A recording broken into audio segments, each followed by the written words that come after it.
नमस्कार, शालिनी पेज पे आपका स्वागत है।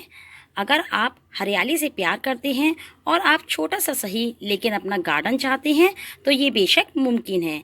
जगह की कमी के बावजूद आप बेहतर टेरेस या किचन गार्डन बना सकते हैं। यहाँ गार्डनिंग कर आप सजावटी पौधों और फूलों को अलावा फल सब्जियां भी लगा सकते हैं। आप टेरेस, बालकनी, खिड़कियाँ या लिविंग रूम या फिर छोटे से लॉन से भी हरियाली बिखेर सकते हैं। आप कोई भी पौधा लगाएं उससे पहले कुछ चीज़ों के बारे में जानना ज़रूरी है। वही जानकारी आज हम आपको दे रहे हैं। यदि ये वीडियो आपको अच्छी लगे तो प्लीज़ इसे लाइक कीजिएगा, शेयर कीजिएगा और सब्सक्राइब कीजिएगा। Thank you so much.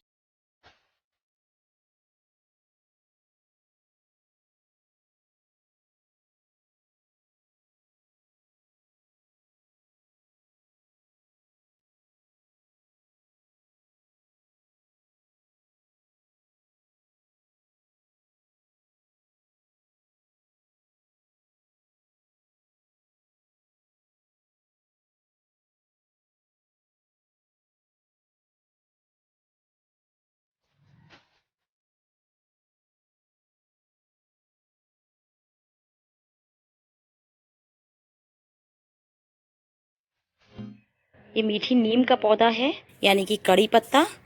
ये मीठी नीम का पौधा घर में बहुत शुभ होता है क्योंकि इसमें लक्ष्मी जी का वास होता है, इसलिए इसे ज़रूर लगाना चाहिए। ये अभी थोड़ा सा मुरझा रहा है, वो इसलिए इसको मैंने आज ही बड़े गमले में करा है, इसलिए ये छोटे गमले में था। और मैं अब इसका आपको बीज दिखाती हूँ। जब भी आपको इसका बीज डालना हो, ये देखिए, ये वाला ये काला बीज हो गया है। ये थोड़े दिन पीछे अपने आप गिर जाएगा। आप इसे नीचे से उठा लीजिए। उठाने के बाद इसके अंदर से एक बीज निकलता है, वही बीज से ये नीम का पौधा बन जाता है। उसी तरीके से मैं ये बीज को उठा के रख लेती हूँ और फिर मैं नए नए पौधे बना लेती हूँ। ये चंपा का पौधा है। चंपा का पौधा ये देख सकते हैं आप, आ रहा है।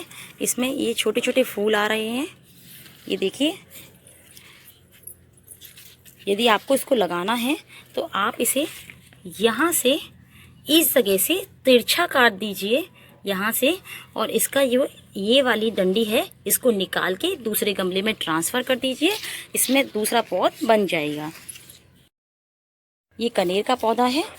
कनेर के पौधे में एकदम येलो कलर के भी फ्लावर आते हैं और कुछ वाइट कलर के भी आते हैं। ये वाइट कलर का पौधा है, ये देखिए, वाइट कलर का पौधा है। इसमें अभी फूल नहीं है, मैं आपको दिखाती हूँ। सुबह मैंने तोड़ लिए हैं, मुझे ठाकुर जी पे चढ़ाने होते हैं, इसलिए मैं डेली कोशिश करती हूँ कि ज़्यादा से ज़्यादा फूल तोड़ लूँ और उन्हें ठाकुर जी पे चढ़ा दूँ। इसमें सेब के आकार का एक फल आता है, वो फल यहाँ पर इस जगह पे, ये देखिए, इस जगह पे सेब का फल आता है। वो फल आप उसे तोड़ लीजिए और तोड़ने के बाद आप उसे सुखा लीजिए। सूखने के बाद उसमें से बीज निकलते हैं, वो बीज को उठा के रख लीजिए और उन पौधों में डाल दीजिए। फिर थोड़े दिन बाद उसमें पौध आने लगेंगी। जब पौध आ जाएंगी तब आप उसको बड़े गमले में ट्रांसफ़र कर दीजिए। टाइमो क्लॉक है, अपने टाइम से आते हैं इसमें फूल। देखिए, ये वाइट आ रहा है, इसमें ये ऑरेंज आ रहा है। ये टाइम से अपने आप आते हैं, 10 बजे खेल जाते हैं और अपने आप ये बंद हो जाते हैं। ये इस तरीके से, और ये इस तरीके से, ये एक तरह की घास होती है, ये सदाबहार रहती है और कई कई साल तक चलती है। ये भी वही घास है। ये इसका पानी देने का कोई काम नहीं होता है, ये इसमें थोड़ा कम पानी से भी काम चल जाता है। इस तरीके की घास होती है जिसकी ऑरेंज कलर की डंडी होती है और इस तरीके के फूल आते हैं इसमें। ये भी अभी मुरझाया हुआ है, टाइम खत्म हो चुका है। ये भी सुबह के टाइम एकदम खिले खिले होते हैं। इसकी ऑरेंज कलर की डंडी होती है, इसकी अलग पहचान होती है। ये भी टाइमो क्लॉक है, इसके अलग फ्लावर आते हैं। ये सब अलग अलग कलर के हैं, कोई रेड है, कोई रानी है, इसके बहुत सारे रंग आते हैं। छोटी छोटी कलियां हैं, ये अपने टाइम से खिलती हैं। ये देखिए, ये वही है जो अभी मैंने आपको दिखाई थी। ये छोटा सा मेरा सदाबहार का पौधा आ रहा है, ये मैंने सब आज ही लगाए हैं। सब अलग अलग गमलों में आ रहे थे। ये तुलसाजी के पौधे हैं, ये सदाबहार का है। ये अभी मैंने आज ही लगाए हैं, इसलिए थोड़े सिकुड़ रहे हैं, पर ये थोड़ी देर पीछे अपने आप ठीक हो जाएंगे। ये देखिए, इस तरीके से आप लगा लीजिए छोटे छोटे गमलों में, जब इनकी पौध आती चली जाए। और देखिए, ये भी सदाबहार है, अभी ये सुबह लगाया है, कल तक ये बिल्कुल ठीक हो जाएगा। ये देखिए, ये भी सदाबहार है। इसमें सदाबहार में सफ़ेद और रेड कलर के फ्लावर आते हैं। देखिए, मैंने बिल्कुल छोटे गमले में लगाया है, तब भी इसमें पूरी ये भर गया है और फूल आ गए हैं। ये ये देखिए, ये वाला पौधा जो है वो वेलवेट वाला पौधा है। इसकी लाल डंडी की पहचान होती है, ये पहचान है। ये सदाबहार है, ये भी वेलवेट वाला पौधा है। ये वेलवेट वाला पौधा है, देखिए वेलवेट आना शुरू हो गया। करवा चौथ के आसपास इसमें वेलवेट आना शुरू हो जाते हैं। ये भी सदाबहार हैं दोनों। ये भी वेलवेट वाला है। ये सब सदाबहार हैं। आप देख सकते हैं इसमें सफ़ेद फूल आ रहे हैं। इस तरीके से रेड फूल का भी ये होता है। ये देखिए, ये देखिए, ये सभी पौधे सदाबहार के आ रहे हैं, ये देख सकते हैं।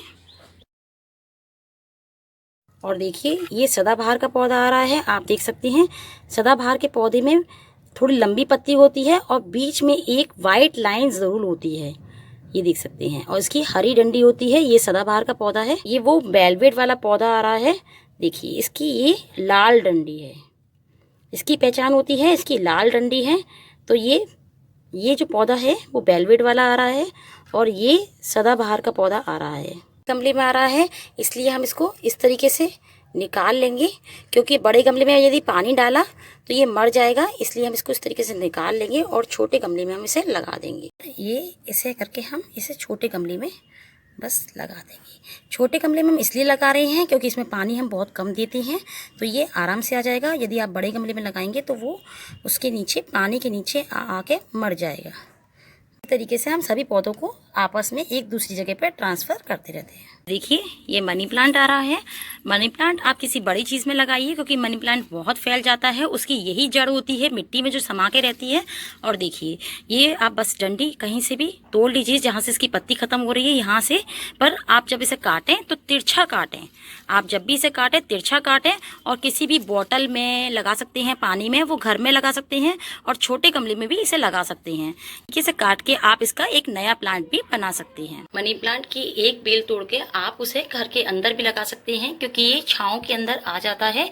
इसके लिए धूप की ज़रूरत बिल्कुल नहीं होती है, और ज़रूरी नहीं है कि कांच की बोतल हो। इस तरीके से कोई भी प्लास्टिक की बोतल में आप लोग घर के अंदर इसे लगा सकते हैं। मनी प्लांट को आप देखिए इतने छोटे गमले में भी इस तरीके से लगा सकते हैं, और आप देख सकते हैं ये कितना बढ़ गया है। इस तरीके से भी ये आप लगा सकते हैं। इसे भी छांव की ज़रूरत होती है, धूप की बहुत ज़्यादा ज़रूरत नहीं होती है। ये घर के अंदर आप आराम से लगा सकते हैं। कैक्टस का पौधा है, ये भी अलग डिफरेंट टाइप का होता है। कैक्टस का एक अलग दूसरा होता है, ये भी होता है, इसमें कांटे होते हैं। कहते हैं कि घर में कांटे वाले पौधे नहीं लगाने चाहिए, पर मैं एक पौधा ज़रूर लगाती हूँ बुरी नज़र से बचाने के लिए। इसलिए मैंने ये वाला पौधा ज़रूर लगाया है। मैं दिखाती हूँ, छोटी छोटी जड़ें आ जाती हैं, दिखाती हूँ। ये देखिए, ये आ रही है, ये नहीं आ रही है, ये दिख रहा है आपको, बीच में से स्टार्ट हो रही है यहाँ से। अब आप इसको निकाल लीजिए यहाँ से, और निकालने के बाद मैं यहाँ से दिखाती हूँ आपको। ये आ रही है, ये आप निकाल लीजिए, और निकालने के बाद दूसरे गमले में कर दीजिए। इसी तरीके से ये बिल्कुल फ्लावर जैसी शेप का कैक्टस का पौधा बन जाता है। पौधों में पानी डालने के लिए आपको इस बात का ध्यान रखना पड़ेगा कि जब ये मिट्टी पूरी तरह सूख जाए और आपकी इस तरीके से उंगली नहीं जाए इस मिट्टी के अंदर। यदि गड्ढा नहीं होता उंगली ऐसे दबाने से, तभी आपको पानी डालना है। यदि आप लगातार पानी पे पानी डालते चले जाएंगे तो इसकी जो जड़ें हैं वो पूरी तरह गल जाएंगी। इसलिए हमें जब तक इसकी मिट्टी पूरी तरह सूख ना जाए तब तक हमें पानी बिल्कुल नहीं डालना है। देखिए इसकी मिट्टी कितनी गीली है, मैं आपको दिखाती हूँ। ये देखिए, ये उंगली इसके अंदर चली गई है, इसका मतलब इसकी मिट्टी गीली है। इसमें हम पानी बिल्कुल नहीं डालेंगे जब तक इसकी मिट्टी नहीं सूख जाएगी। जब इसकी मिट्टी सूख जाएगी पूरी तरह से, तभी हम इसके अंदर पानी डालेंगे। और पौधों में पानी आपको सुबह नहीं डालना है, हमेशा शाम को डालना है। सुबह यदि आप पौधों में पानी डाल देंगे तो उसकी मिट्टी गीली हो जाएगी और उस गमले में पानी बना रहेगा, तो पानी वो धूप के कारण गर्म हो जाएगा, जिसके कारण उसकी जड़ जो है वो जल जाएगी उस पानी से। यदि आप खोलते हुए पानी में कोई चीज़ रख देते हैं तो वो कोई भी चीज़ जल जाती है। उसी तरीके से यदि आप गमले में पानी बना रहता है सुबह के टाइम डालने पर, तो आपका वो जड़ है वो पूरी तरह से जल जाएगी। इसलिए हम सुबह पानी न डाल के हम हमेशा शाम को पानी डालते हैं। कीड़े से अपने पौधों को बचाने के लिए हमें, ये देखिए कीड़े जो होते हैं वो पौधों को इस तरीके से खा लेते हैं।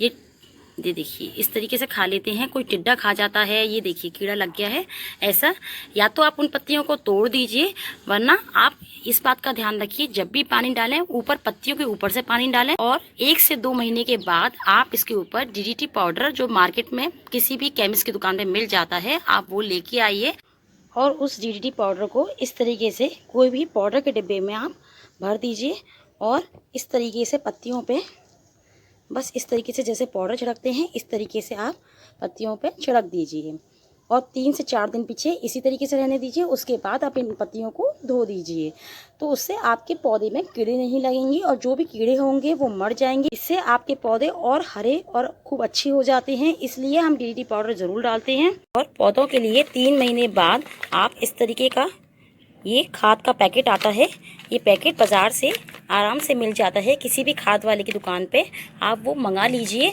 और एक इस तरीके की खाद आती है ये वाली, जिसमें छोटे छोटे दाने होते हैं। ये पौधों में जो अंदर कीड़े होते हैं उनको मारती है, और जो अंदर वो सांस नहीं ले पाते हैं, गैस बन जाती है जिसके कारण आपके पौधे सूख जाते हैं, मुरझा जाते हैं, वो इस वाली खाद से पौधे अच्छे हो जाते हैं। इसलिए ये वाली खाद ज़रूर डालते हैं। और आपको इस बात का ध्यान रखना है कि ये वाली खाद बड़े वाले गमले में 1 चम्मच से ज़्यादा नहीं डालनी है, और आपका छोटा गमला हो तो आप उसे आधी चम्मच करीब डाल दीजिए। ये भी बड़े गमले में 1 चम्मच से 2 चम्मच भी डाल सकते हैं, पर इस खाद को थोड़ा सा ज़्यादा हो जाए तो फिर भी चल जाएगी, पर इस खाद को ज़्यादा नहीं हो जाए 1 चम्मच से ज़्यादा, इसलिए हम इस खाद को सिर्फ 1 चम्मच ही डालेंगे बड़े गमले में।